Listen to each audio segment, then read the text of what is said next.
to the Human Rights Foundation of Tropical Medicine, a tribute to Paul Farmer.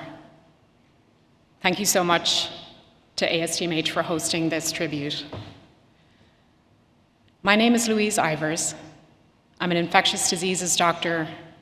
I'm the faculty director of the Harvard University Global Health Institute and the director of the Massachusetts General Hospital Center for Global Health. I'm the moderator for this session. Paul Farmer passed away unexpectedly in February of 2022, doing what he loved, caring for patients and teaching students at the University of Global Health Equity, which he co-founded in Rwanda. As a physician, anthropologist, teacher, scholar, champion of the poor, as well as a husband, father, brother, and son, Paul's passing leaves a tremendous gap. Paul ran a department at Harvard Medical School, a division at Brigham and Women's Hospital. He co-founded and was chief strategist for the NGO Partners in Health. He wrote 12 books, he wrote hundreds of research papers, and he left much for us to read and reread and to ponder. We're here today in tribute to him and to remember a particular part of his legacy, his perspective on health as a human right. Whether you knew Paul personally, if you followed his work, or if you're new to his work, you're welcome. I met Paul Farmer in Haiti in 2003, a few weeks after I had started to work with Partners in Health. PIH's work in Haiti was expanding rapidly at that time to provide HIV care and primary care in rural, impoverished communities in central Haiti, at a time when people said that was not possible or cost-effective. As a physician trained in infectious diseases, I eagerly joined a largely Haitian team doing work that was intense and demanding. I actually had not read any of Paul's books or even heard him speak by then, but I was captivated by the mission and the team of people he had put together, the intense, focused action of providing healthcare, of being radical and relentless in pursuit of a better standard of care, of being interdisciplinary, and of a mission to demonstrate what is possible to do, even in challenging settings. I experienced the concept of health as a human right and the concepts of social and economic rights through the daily actions and the moral choices of his team. Paul's perspective on human rights then was crystal clear to me, even before meeting him, through these actions. The work spoke for itself. I met Paul shortly after joining one Saturday at the banks of a river in rural Haiti, where he came to inspect my work.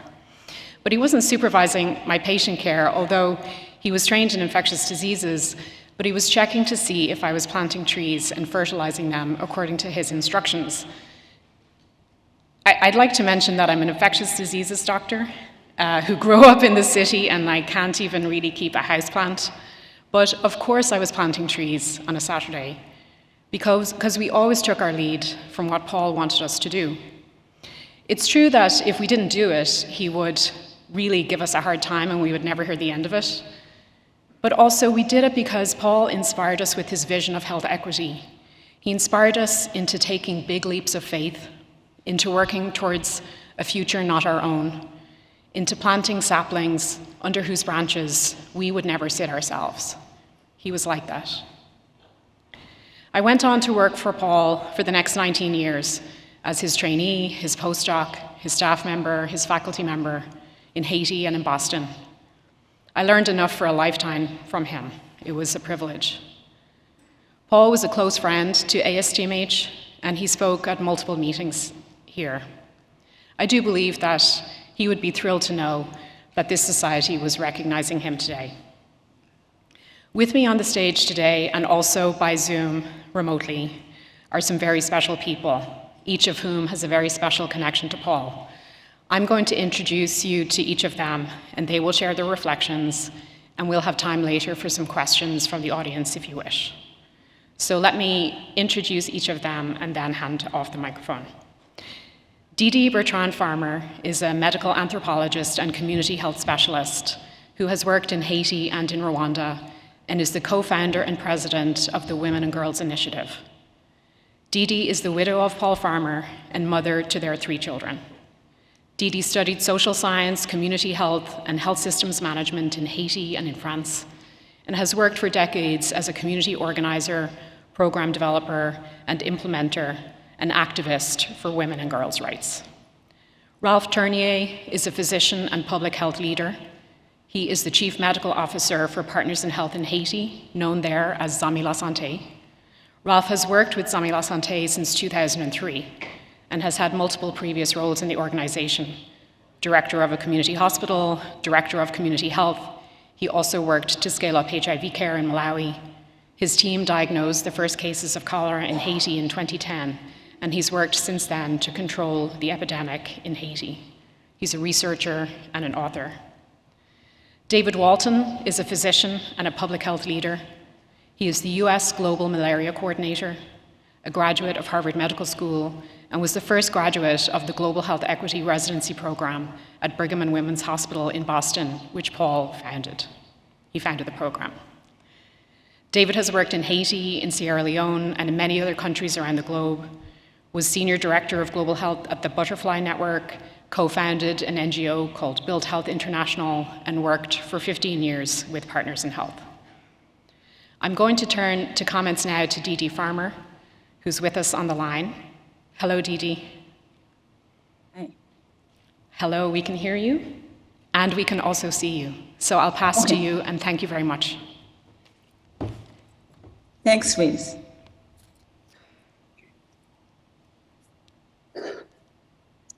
Warmest greetings to all from Florida.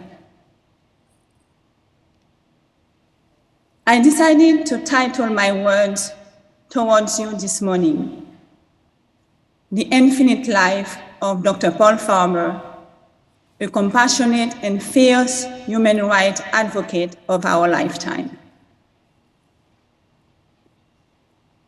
The life of my beloved husband, Paul, may have ended far too early, but it was so fully lived. As much as our children and I, along with his extended family, friends, and colleagues, are saddened by his untimely and painful passing, we have found deep comfort in the fact that he is living an infinite life. This infinite life is possible through the tremendous mark that he left on his trainees, colleagues, and all of humanity, given his endless devotion to bending the arc of the global public health landscape more towards justice. It would have pleased Paul so much to see today's symposium that is centered on human rights for this organization, especially since we still have so much work to do. Health as a human right has been on the agenda since the 1940s, yet universal health coverage remains a challenge. Profound social inequalities in health persist, from reducing avoidable and treatable conditions. Estimates from the WHO as recent as 2018 showed that 8.6 million deaths occur annually in developing countries from treatable conditions. Once again, these were treatable conditions.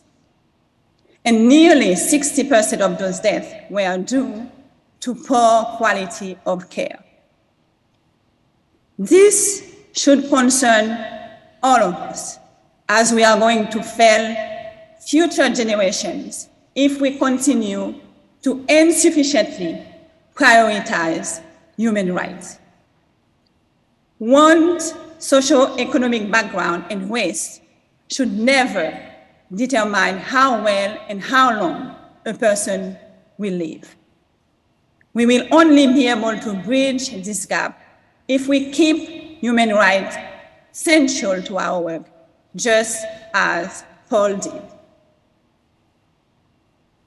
So how do we build more just health systems that meet the needs, quality standards, and are sustainable in the context of global scarcity?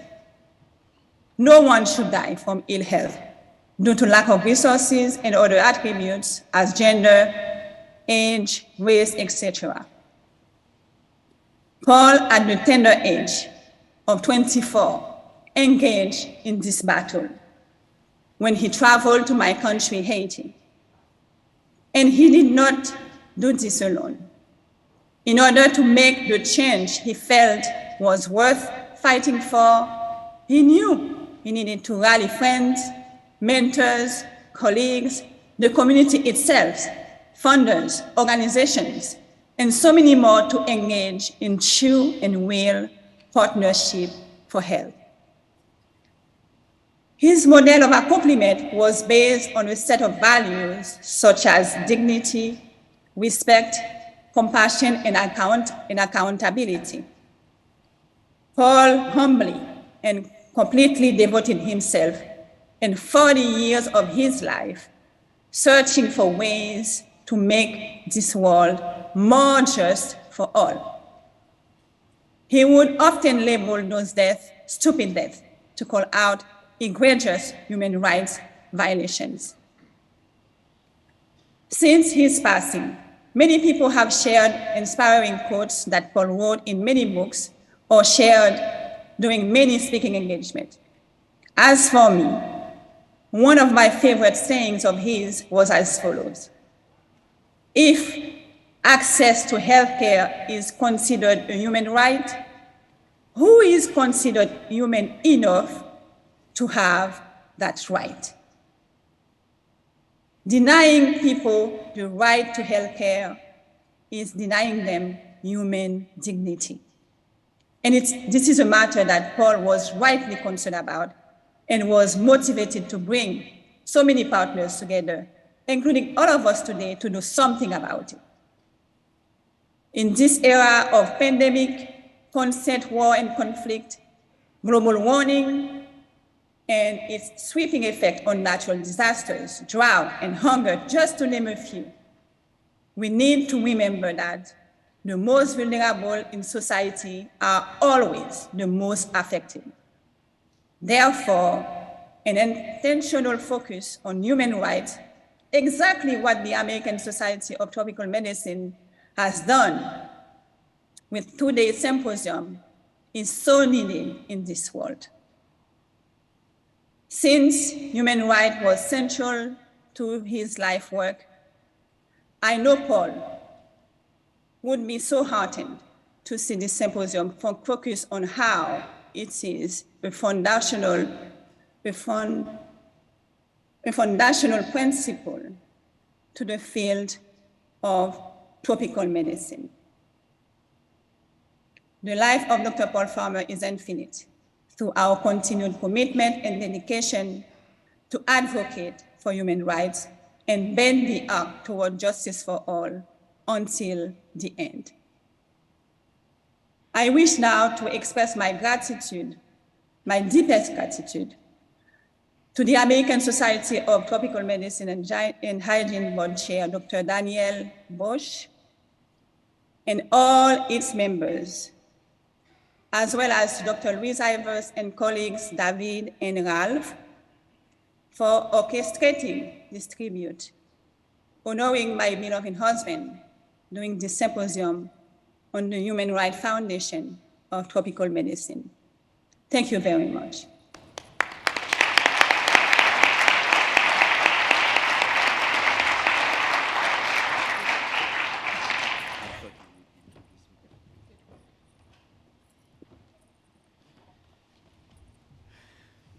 Good morning, everyone. Didi, good morning.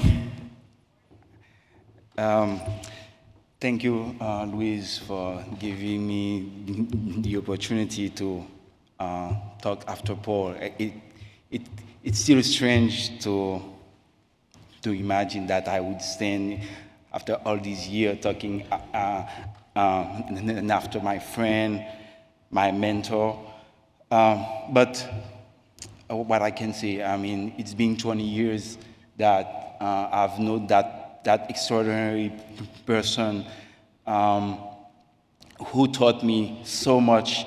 So I want to, in this podium, share with you what I took away from him, and which have guided me all these years and will continue. When I first met him in 2002, I was a young graduate student, medical doctor, and I had that vision of, being like a doctor, like treating people, but he in a few months, he changed the way my colleague, myself, we look at the healthcare. He brought so many new words like social justice, human rights, and so about things that we never, dig while we were at school. And all of these completely change the way we are practicing today in Zamila Santé, in PIH. So this humility towards the most vulnerable gave us that powerful strength to always stand for these people. So I would say it's always the easiest way to say, oh, healthcare is a human right. Healthcare is something that we are fighting. And yesterday I was listening to a colleague here, and he was saying that the human rights, we are the community that can fight most for the human right, because we have the expertise, we have the evidence base. But so the question would be always, what is lacking? Why we have so much expertise, we have so much means, and we still counting death, counting preventable death. So he came out with that sentence, whatever it takes. So every day we are saying to ourselves, did we do the whatever it takes? So we know that to vaccinate people, what to do. We know how the problem, we know, but did we do the whatever it takes? Did we reach the most vulnerable? Did we actually help the public sector? All of these are things that, as experts, as we are writing nice papers, giving nice numbers, that we have to question ourselves every day. Have we done the whatever it takes? We know that to prevent TB, we can say, oh, you need to have good food, but have we make everything possible that patient can have access to food? So there are so many areas that we could discuss, and we can demonstrate all those reasons that justify, but it's still gonna take us back. Have we did the whatever it takes. And Paul has all his life, every day, I think, and he taught us that. Have you, while you know what to do, have you fight enough to do the whatever it takes? So, lastly, I would say that every day I'm asking myself, okay, so what Paul would say or what Paul would ask me to do right now. So probably he would say, ask everyone to keep fighting, keep thinking that human rights is, healthcare is really a human right. Thank you.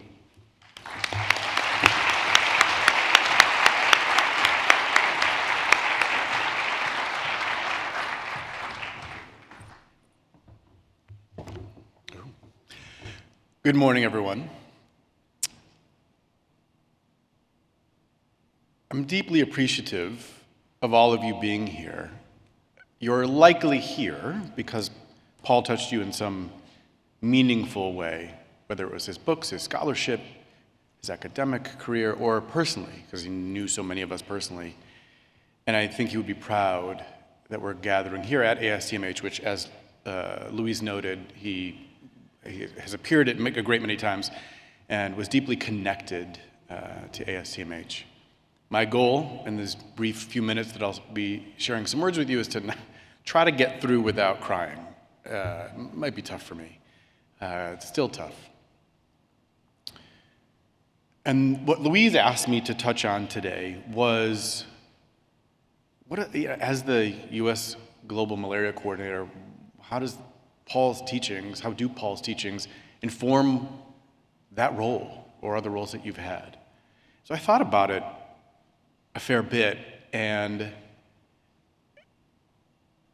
there was one moment in time that stands out above the rest. There are so many. It's a myriad of moments and joy with Paul, but one stands out, and I was very, very young, so Dee Dee probably remembers this, but allow me to set the stage. The year was 1999. I had the same amount of hair, but by choice, critical decision-making there, and my beard was a healthy black. I was a first-year medical student, and at HMS, and my role during the academic year was to serve as Paul's research assistant. So that was 1998, we're peri-internet, and so there weren't PDFs, and so he's doing a lot of scholarly writing, and my job was to do what we all at Partners in Health, but Paul coined this term, do the scholarly buttressing. So I'd be in the basement of the sub-basement, actually, of Countway Library, pulling journal articles off shelves. Paul would write, and then my job was to sort of find the references that would buttress his writing, and then annotate and deliver that to him. So I did that dutifully for a year, and then at that time, medical students still had first-year medical students still had that last summer break. And so that last summer break, Paul's like, let's keep working together, come to Haiti. And I hadn't been to Haiti before. And so I went to Haiti and spent that summer in Conge. I was at the end of my first year at Harvard Medical School, and I fell into that perilous trap that I thought I knew a few things, but in reality I didn't know much at all. And Paul had this uncanny ability to sort of see someone and see the core of their essence, but not necessarily tell you what he's thinking at any given time. And so his job for me, for the first month, I didn't speak Creole, I didn't understand, I was a fish out of water. His job for me, for that first month, was not to try to learn the language, was not to try to see patients or to shadow. It wasn't any of those things. It was every single day, go out with these community health workers and spend the day in patients' homes. every day for a month. He left, like he went on and like just left the country. I'm petrified. I don't know how to communicate, I don't know what I'm doing. But he had very specific orders for me. Just go and be with people in their homes. You can't say anything. I mean, he did. What was implicit was I didn't know I was awkward. I couldn't communicate. But that wasn't the point.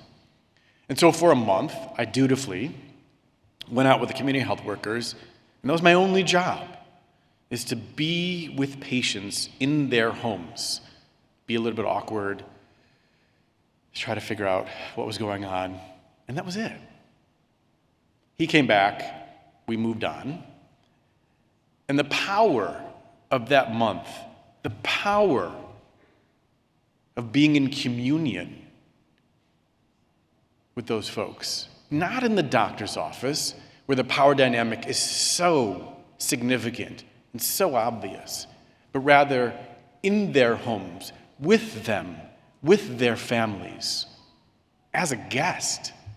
The power of that month still informs my work today. It informs what I think about every single day.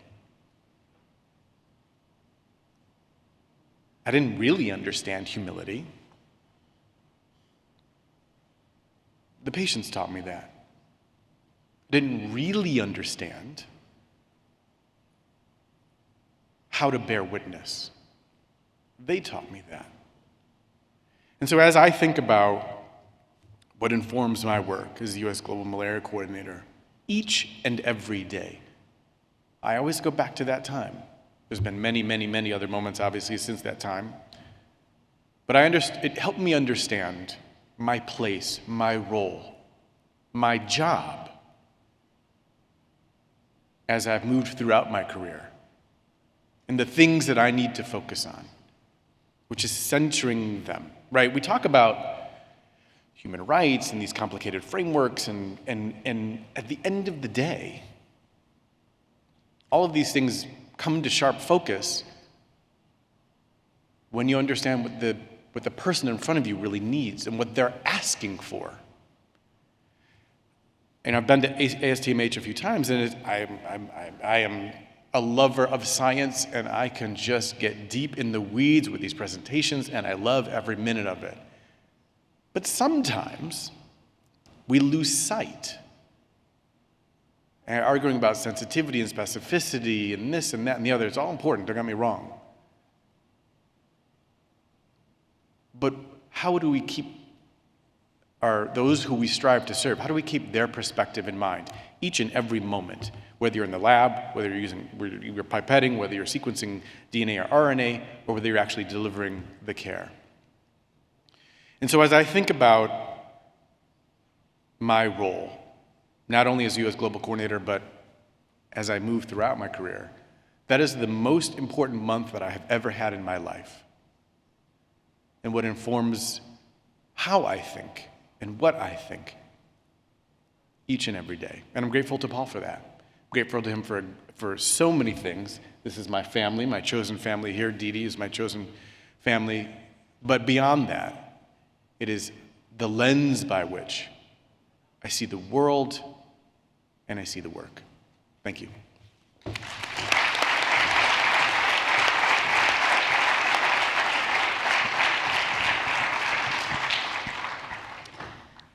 Thank you so much to all of you for your reflections. We do have time for some questions or comments from the audience. I'm only seeing one microphone in the audience, but for those who are brave enough to make their way to this side of the room, we'll be happy to take questions or comments or reflections of your experiences with Paul or health as a human right. But I'm going to get started with a question to each of you. For me, one of the things that always struck me was that Paul was very particular about words.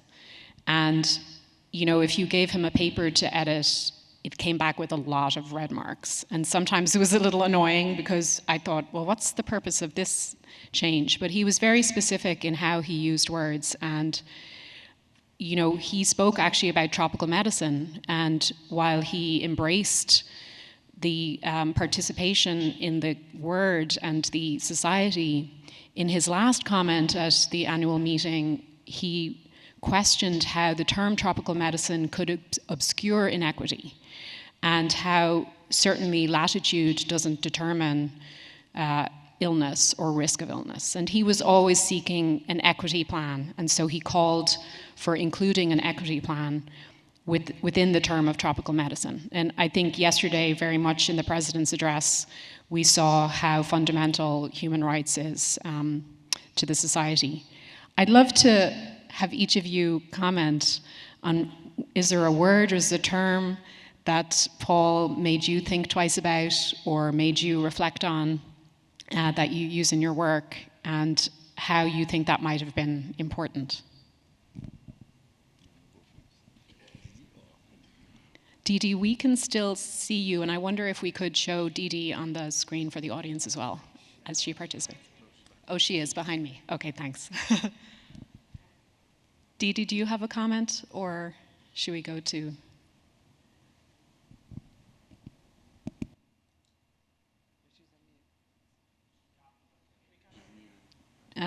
Didi is muted. Could we unmute her?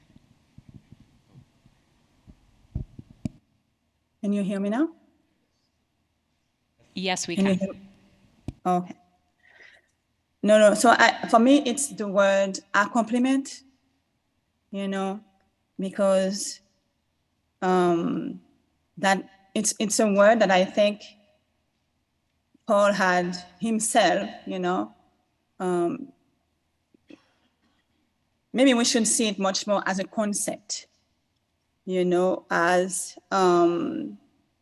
as he had, through the itinerary that he took, from the beginning and I think David mentioned and also Rife in their reflections, from the beginning, taking the time to learn from people, taking the time to be in people's presence, so you can know where to best be with them, be in community with them, and transpire their needs and their wishes. So for me, accompaniment is a key word because it suggests, a long-term investment. It suggests, there is no end to it. And I think Paul taught a lot about it, and we also put it in practice in our work everywhere we go. So I would emphasize accompaniment. Thanks, Didi. David. Well, Louise, there are so many words. There's partnership. I mean, there's nothing. I mean, partnership at a large scale, partnership with the community, partnership with the public sector, partnership with private sector. It's like there's room for everyone. As soon you believe in the dignity of patient, in the healthcare as a human right, there's always gonna be place for whatever your academic background, medical, doctor, cleaners. I mean, there's that powerful accompaniment can be made by any of these people. So, I mean, partnership is one, but there's so many. There's inequality, there's inequity. So, but, I'm not gonna take all the time.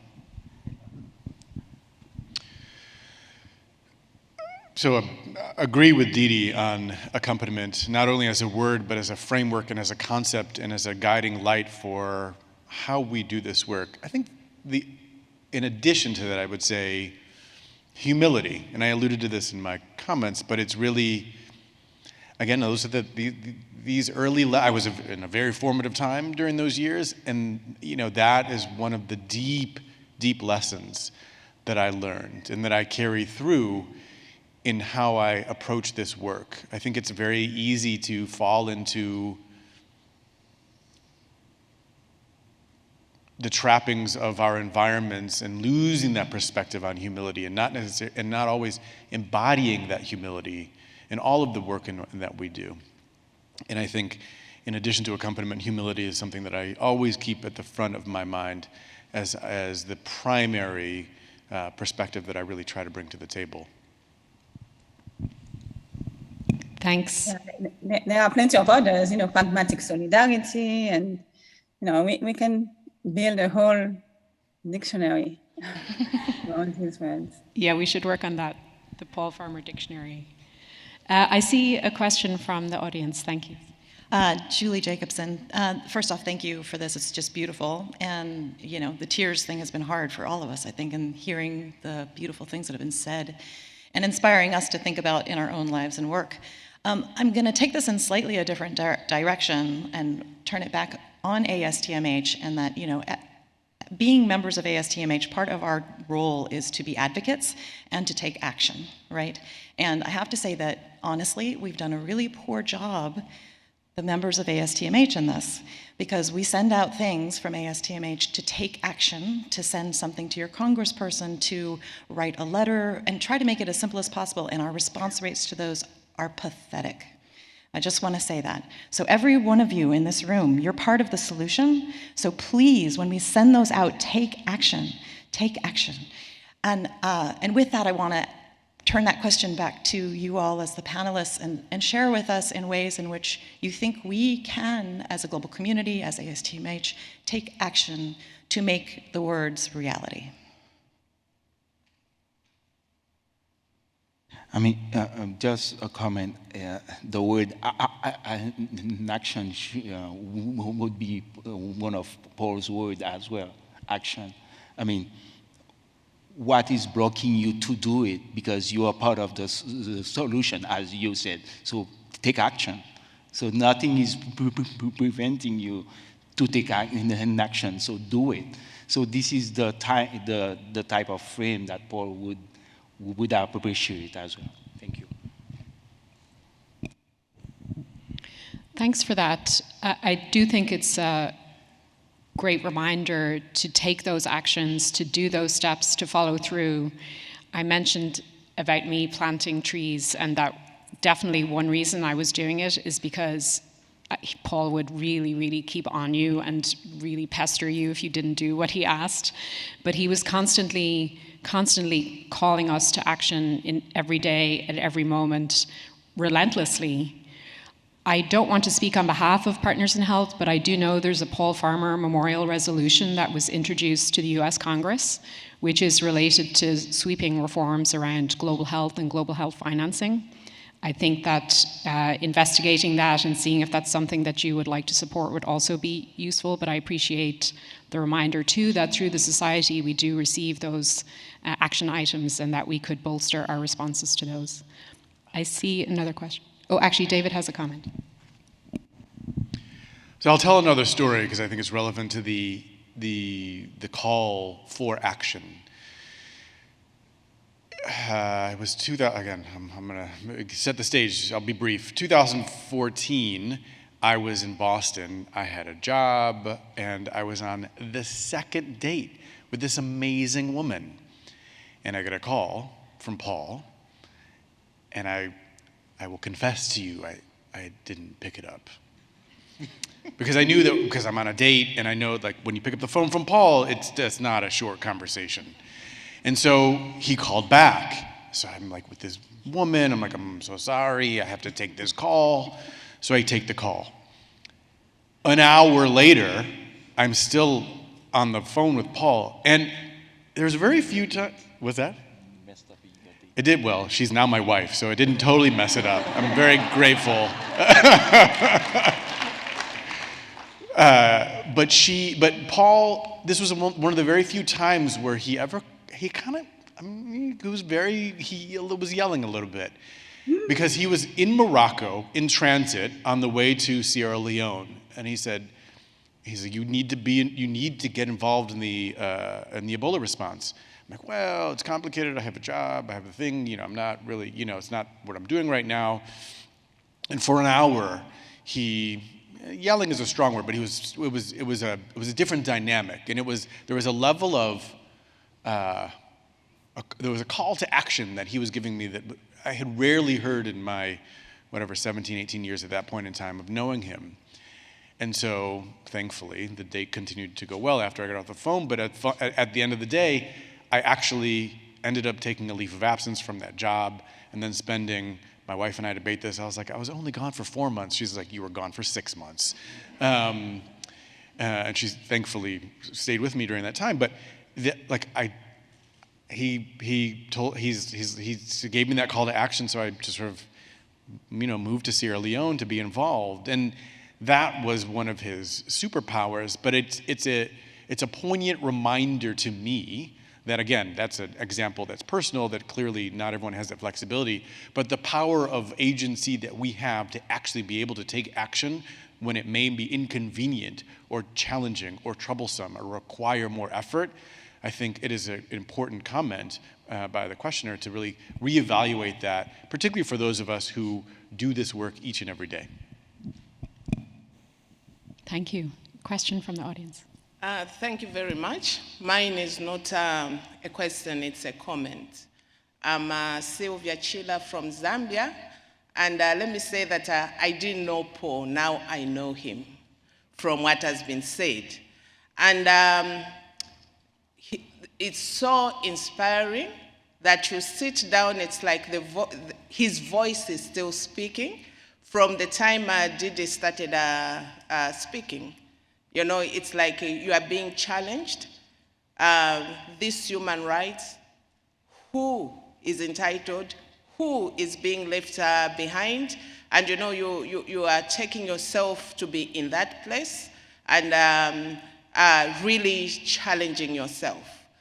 I was once in a meeting where they said that imagine you are 8 years, it is your 80th year birthday, and imagine people who come in front and say genuine good things about you.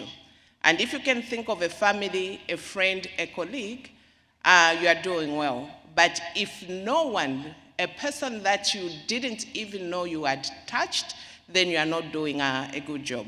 Just to say that it is so inspiring, his work is still speaking beyond his grave, and just to say, today I understand the meaning of legends never die.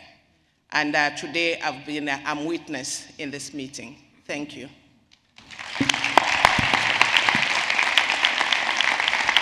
Thank you. I want to share with you one of the last times I had dinner with Paul, he was receiving text messages from a patient in central Haiti. And these were very extensive WhatsApp messages in Haitian Creole from a patient that he had cared for a long period of time. And he was quite frustrated. This patient had been experiencing a very complex illness and didn't really have a diagnosis. Paul had invested a lot of time, had sent money. He was always sending his money, and I presume Didi's money, to patients in Haiti.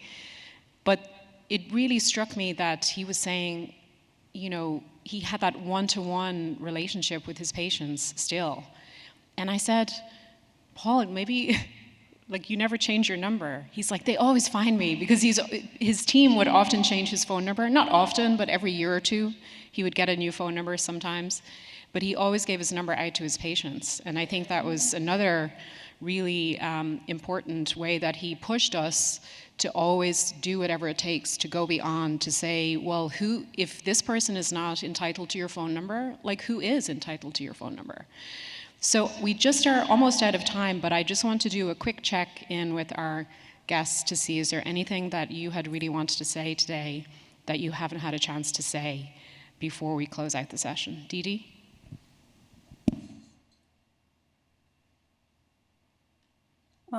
Maybe just, thanking everyone that is on the floor. I'm not sure exactly where you are, for your continued commitment to this fight, because as we realize the end is not near. So every day that we can bring up actions, thoughts, research, anything that could further this work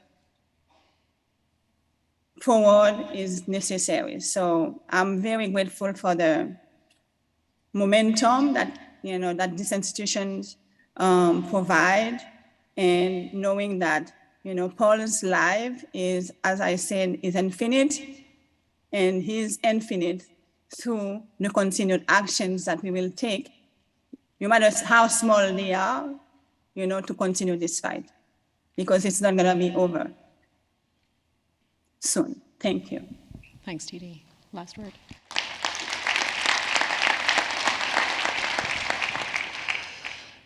I think we can all agree that he left us too soon. And so, those of us, there are several of us, and I'm sure beyond this table, who had the privilege, the pleasure, and the honor of knowing him. And that loss is still very acutely painful. And so we don't have him to guide us anymore. We don't have him to chat with anymore, to encourage us, to watch his online talks online or in person or what have you. And it all just compounds the grief. But what I think about when I sort of get into that very deep grief moment is he may be gone from this plane, but he left us a very, very, very extensive instruction manual. His scholarship is extremely extensive. While many folks are familiar with the book about him, he's also the author of 9 books, all of which are incredible, in addition to all the scholarship that he left in other manuscripts and publications.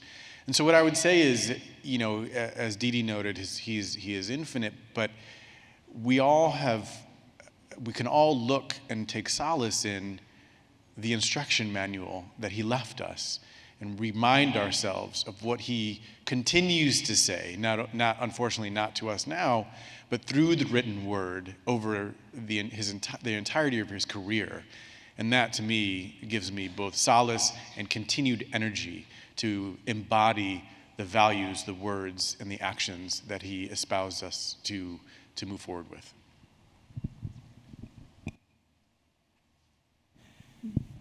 Thank you, everyone. What to say more than what my colleague just said. Just briefly, I remember once I was discussing with a colleague from Partners in Health, and we were asking, where is Paul? And he was traveling as always, and we said, maybe let's hope that one day those planes doesn't have something, and he would. And we were like, if he dies, we are not very worried, because he's a vision. He was a vision, and he's still a vision of all those words that we just mentioned. Action, accompaniment. So a vision doesn't die. So that's why now we all know that he's gonna continue with that vision. Thank you. So thanks everyone for helping us keep the vision of Paul Farmer alive. That's it for today. Thank you. Thanks, Didi.